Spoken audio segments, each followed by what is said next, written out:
May personal na assistant itong si Gray. Mayroon siyang sariling salon. Yan. Ayag Tingnan niyo, relax. Okay. Oh. Ito naman, sir. At ang napakaganda ng kanyang Ganyan, sir. Oh, yan. Ayag Talaga naman.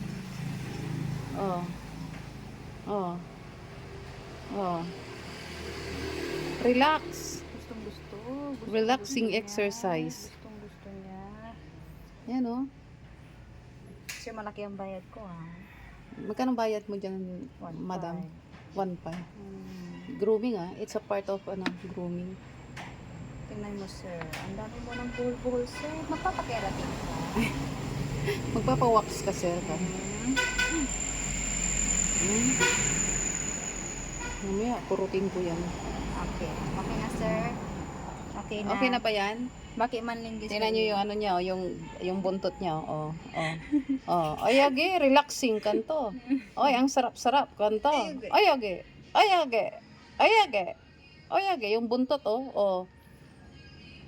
He's wagging his tail. Ayage. Relaxing itong pusa na ito eh. Okay ka lang ba? Ha? Yan Okay ka lang ba? Ha? Ang sagot niya dun sa niya eh. Ha? Okay na, sir. Ay, talaga. Tama na. Up.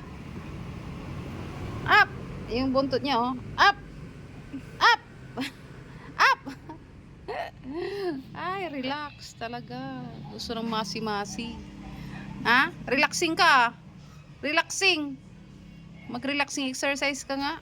Can afford. Tignan nyo yung sa baba nyo, Mi. Saan? Sa baba nyo. Ay, sa baba! Bakit yan? Bakit nandito? Hindi. Kasi di ba yung anak nito? Natakot, nagulat naman ako.